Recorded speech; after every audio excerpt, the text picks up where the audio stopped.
World Report on NewsX World, and here are the top headlines. UK Prime Minister Keir Starmer has defended the BBC, stressing the need for impartial reporting in an age of disinformation. This comes as US President Trump says he is obliged to sue BBC over his doctored video. Russian Foreign Minister Sergei Lavrov and Iranian counterpart Abbas Araghchi have held a phone call discussing France, Britain and Germany's actions against Iran. Both ministers criticized the E3 nations for what they called an anti-Iranian campaign. Taiwan's Foreign Minister Lin Shelung has accused Beijing of using Taiwan as a pretext to expand its regional influence. He's warned that ignoring China will not make it disappear, stressing the urgency of vigilance. Taiwan evacuates over 8,300 residents ahead of Typhoon Fengguang, which brings record rainfall and severe flooding to the eastern coast. Rescue teams are assisting those stranded as schools and businesses remain closed across affected areas. Russia says it's ready to resume peace talks with Ukraine in Istanbul, its first offer in months. Moscow claims that the ball is in Ukraine's court, while Kiev accuses Russia of lacking seriousness about ending the 4-year war. Cambodian Prime Minister Hun Manet has stated that Thai soldiers killed 1 civilian and wounded 3 in cross-border clashes today. Both Cambodia and Thailand report fresh fighting along their tense frontier.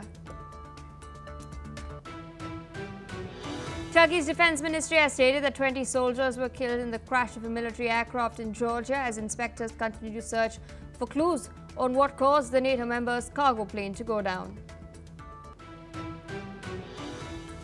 The U.S. House of Representatives is expected to vote on a bill to end the 6-week government shutdown. This comes as U.S. President Donald Trump declared victory, praising Republican leaders while Democrats remain divided over the deal to reopen federal operations.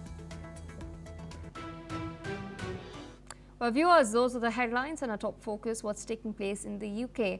UK Prime Minister Keir Starmer has addressed concerns regarding the BBC's operation, stating that he will not comment on the specifics of the broadcaster's internal matters. However, he has emphasized that where mistakes are made, the BBC must ensure its house is in order. In the face of growing disinformation, Starmer reiterated the importance of an impartial BBC, stating that the case for its independence is stronger than ever.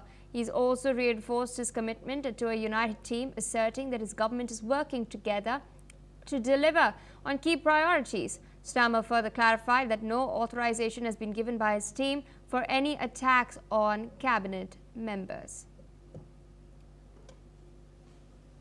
Joining us on the broadcast is Mr. Shyam Batra, British politician from London. Thank you so much for taking our time and speaking to us on NewsX World. What we've seen basically, and the revelations that we've seen the Telegraph make, is the fact that content was doctored, the context was changed in order to mislead viewers, that too for no less than the President of the United States of America. We do know that freedom of press is important, but is that really a license to twist facts? That is the larger question that is circulating at the moment. Well, you'll have to ask the BBC because that's what they did. And who knows what else they've done over the years. This is some 4 years ago now, maybe longer. And the thing is that President Trump's quite right in his interest to sue them for £1 billion, $1 billion even. When you're doctoring something like this that's so prevalent, where he's kind of saying that he's inciting the riot to happen, and which is what had happened. But he was saying something completely different. I myself posted it on my social media and it's had some outstanding views. But the situation is that this is in the hands of Trump now. He should decide what next moves he wants to make. And the fact that it's now been finally found out by the Telegraph is amazing. I'm really pleased. Indeed. In fact, the quotes that were spliced together were made more than 50 minutes apart.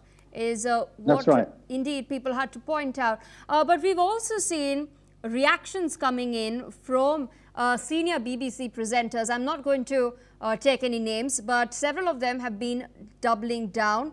They claim that the BBC is facing a coordinated politically motivated attack, and that the BBC has now got a real fight on its hands to defend public service broadcasting because that's under threat. These are the justifications that they have put across. I wanted to understand, given all of this, is this now a bid to divert from the core issue of blatant violation of journalistic ethics?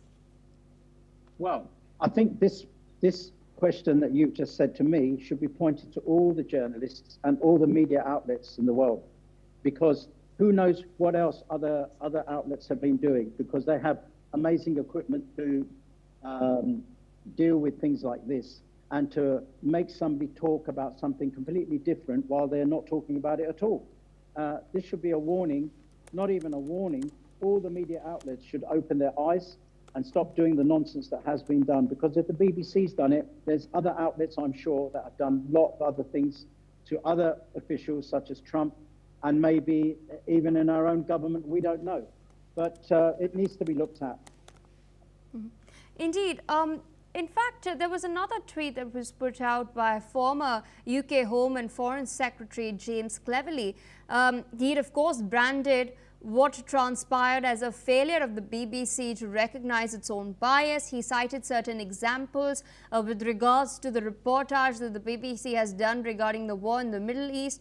He pointed out that he'd raised several instances with senior BBC management on numerous occasions, but nothing has really been done about it. Is what's taken place, and Trump's reaction now suing the BBC, is this a wake-up call for the institution at large? I think the BBC should get sued. I really do. And the reason is because they have been manipulating press and news for a very, very long time. And because they're an organization funded most probably from the people in England, our people, we have a say. But I think everybody should stop subscribing to the BBC straight away. This is the ridiculous situation. You can't trust them.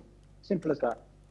Indeed, you stated that it's taxpayer money that is going to fund the organization that is peddling news to a certain extent biased in many cases as well. I want to understand from you, from the people that you've spoken to over the last couple of days since that explosive report came out by the Telegraph, what do the average people, the common people in the UK have had to say with regards to these revelations, those who watched the BBC for a long time as well, track news through the BBC, because of course for a considerable amount of time the BBC has been considered as a beacon of free speech and journalism? Well, I think the people are disgusted. There's been a lot of speculation that a lot of them are going to stop subscribing to the BBC. You know, we shouldn't be paying a media outlet almost £100 a year per person. Just imagine how much money they have. Money doesn't mean you have power. Money means that they can be big when they want to be big and manipulate and do things. I want to ask the question, how long has this really been going on for how many years? Have they really doctored a lot of information from all types of people that are in the public eye?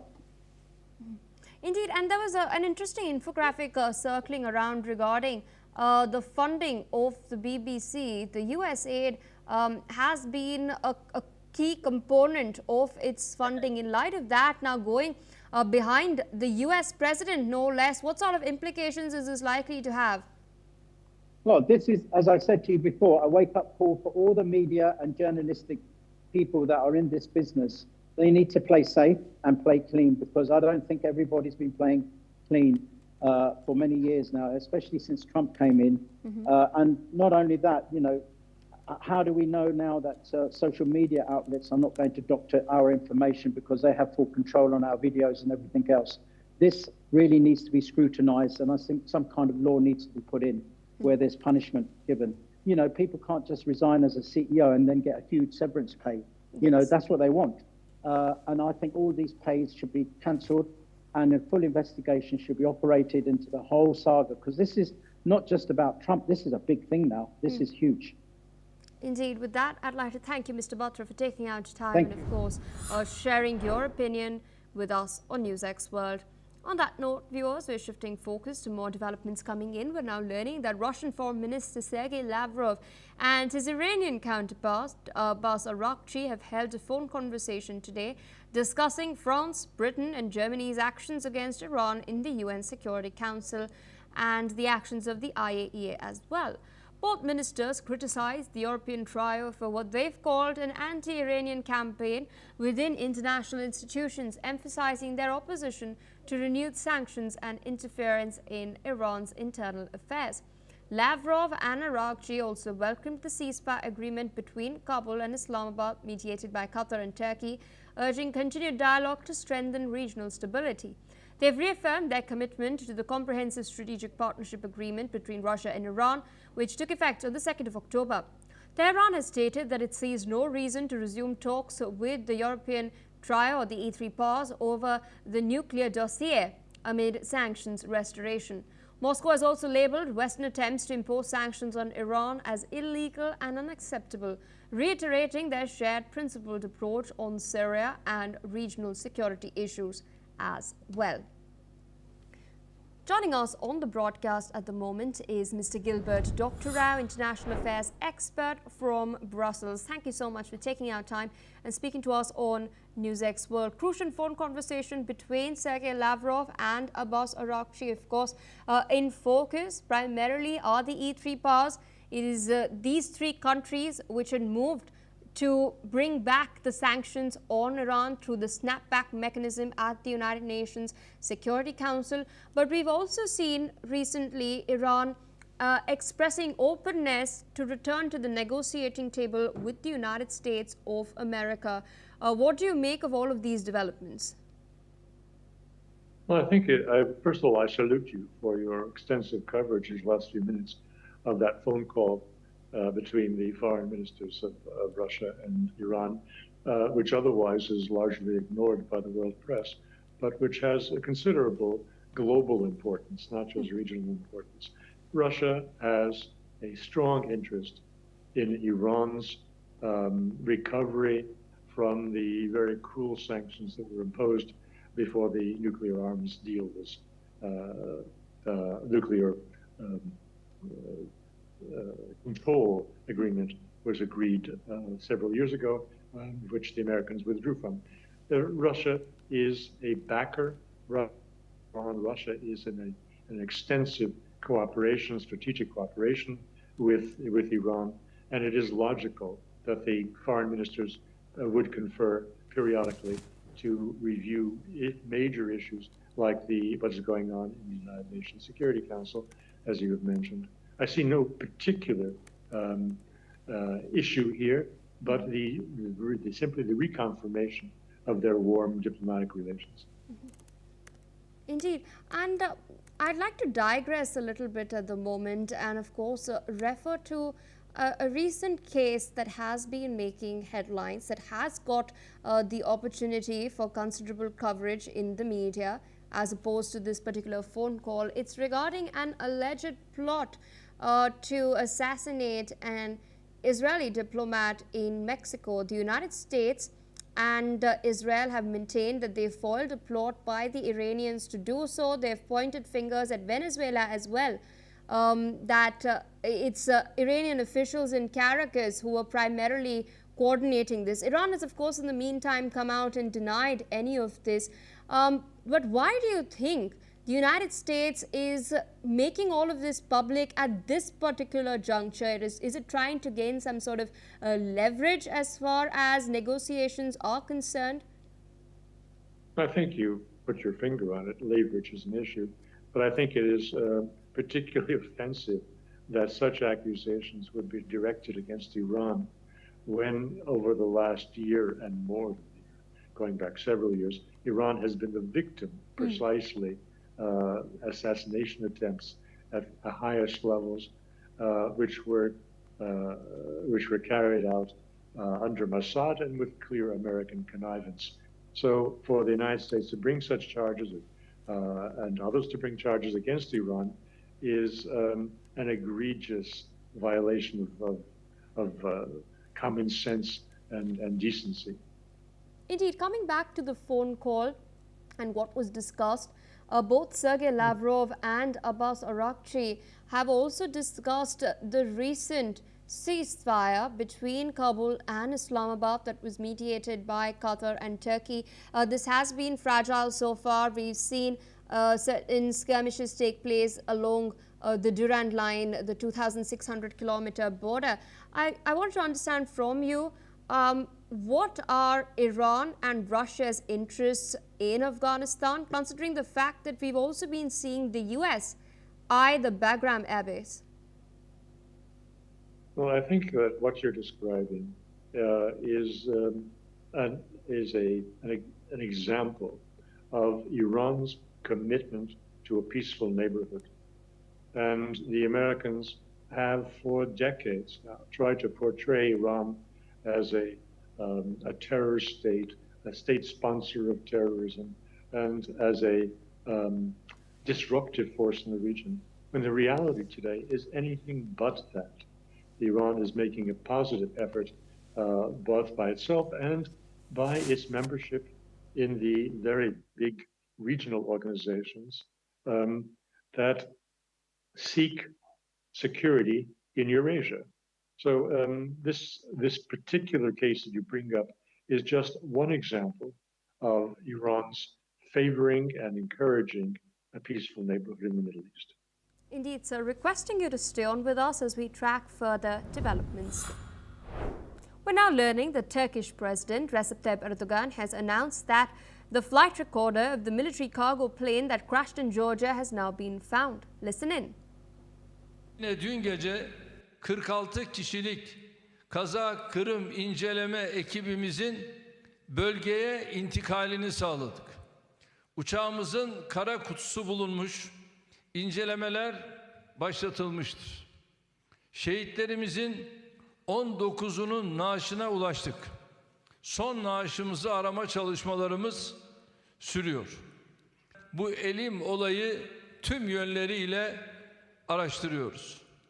Gürcistan makamları bu süreçte en üst düzeyde gereken kolaylığı ve işbirliğini sergiliyor.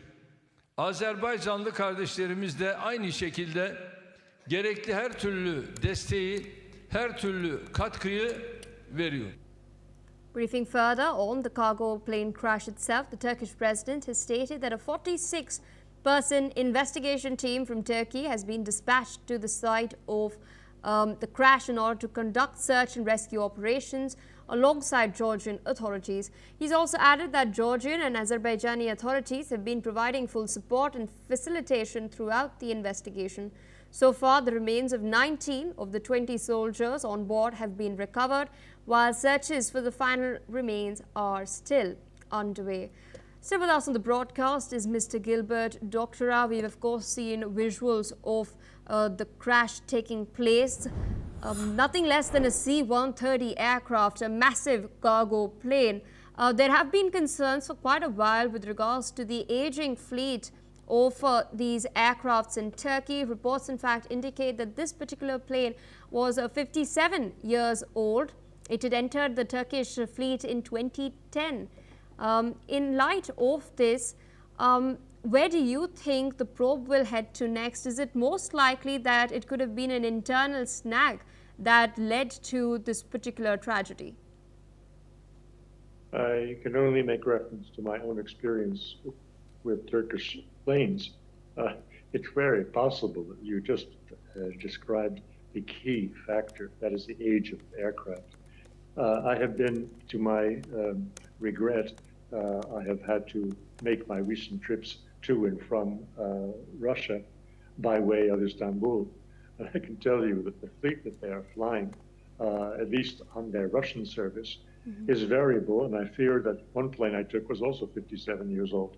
So I can understand that this could be an issue that they are using outdated and unsupported equipment that is insufficiently maintained. I don't find anything exceptional in that explanation.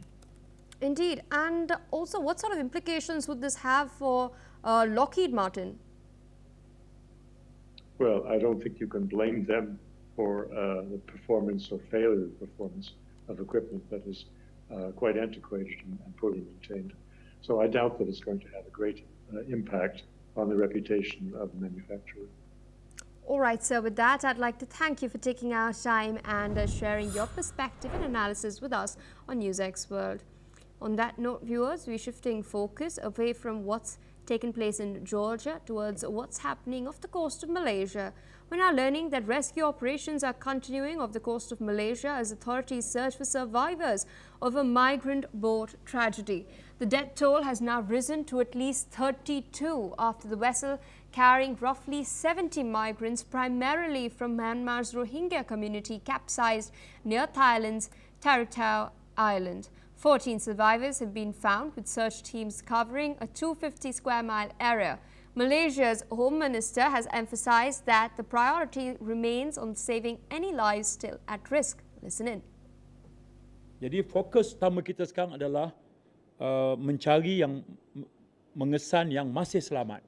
Nyawa adalah keutamaan kita segala-galanya.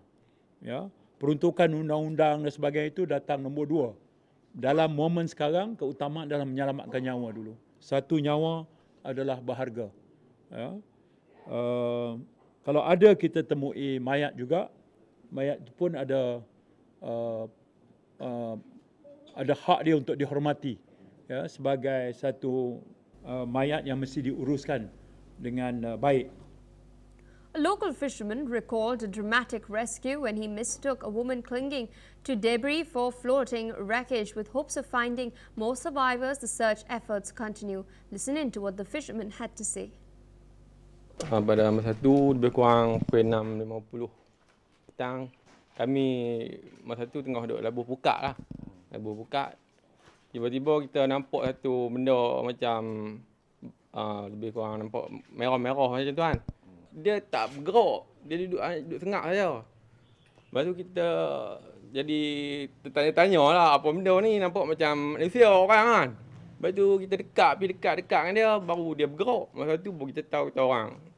Lepas tu kita jadi gelabah lah, sebab kita tak pernah jumpa benda macam tu dalam laut kan.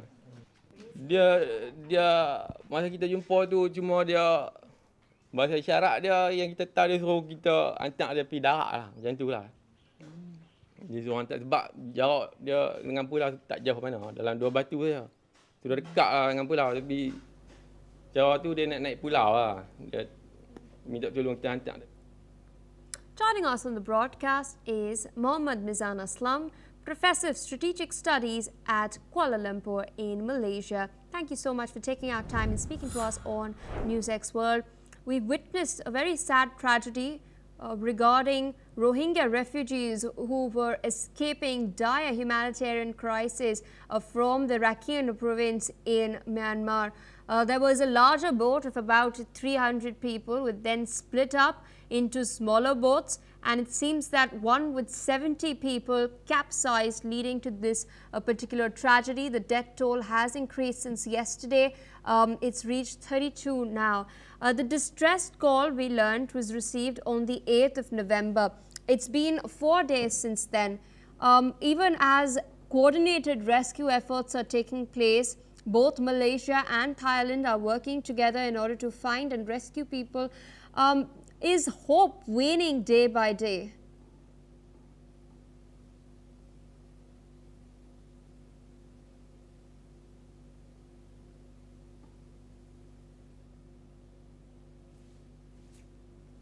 Sir, can you hear me? Yes. Please go ahead. At this moment, as the footage that just played by your team just now, we can find and understand that the issue of this so-called the tragedy of these boat people, for now, for us, for Malaysia, we are not taking anything related to the legal kind of thing or about the humanitarian, about the issues or everything. We put aside because now our focus is to save the life of these people. That's why we now move everything that we can, all of our assets from maritime, from navy, from even the fishermen, the civilians, people with their own boats. to go and to search and to find these people who have affected and having this kind of tragedy to be safe and take them to the land. All right. So we for now, the ultimate goal is to save the life of these people. Even the minister just said just now, and we understand even those who died as well, they have their own right, which is to be respect and to be managed properly, and also to be buried accordingly. So that's the main goal right now for the government of Malaysia.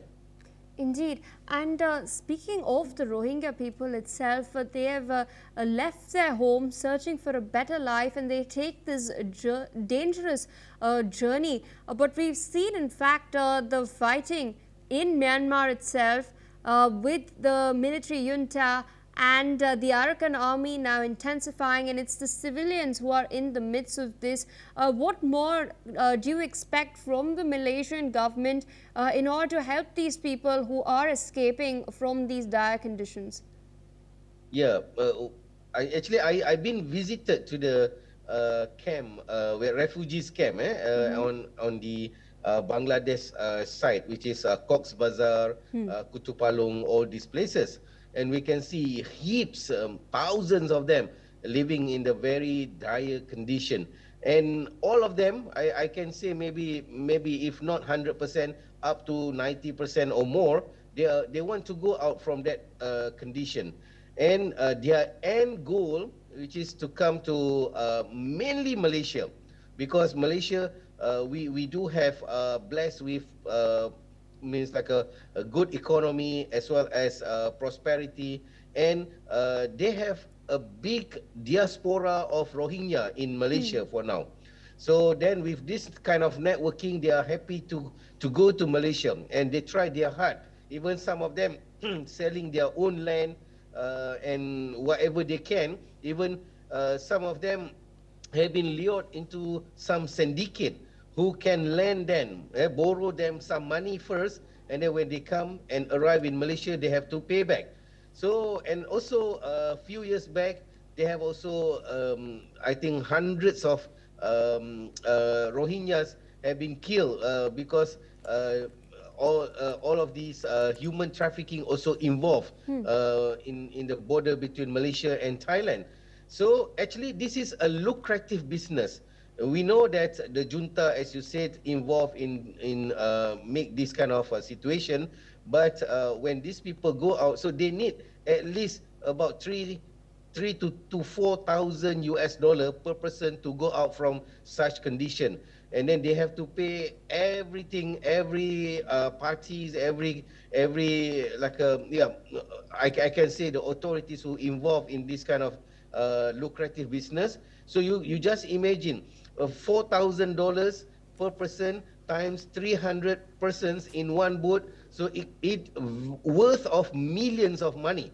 So that's why it is a lucrative business. Everybody wants to go in and take advantage. And what is happening right now for these people who just died, as we discussed, actually they've been brought into the the border water between the international and also the Malaysian water, and then they've been shifted to the small boats, and some of them actually the boat itself, they just broke the engine. So and then they just let the boat sail to Malaysia. And as a human being, we as we said, and also the minister said just now, we put aside everything. Now we want to save the life. And also when the ship maneuver without engine towards our seashore, our water, so we help them. We give everything we can.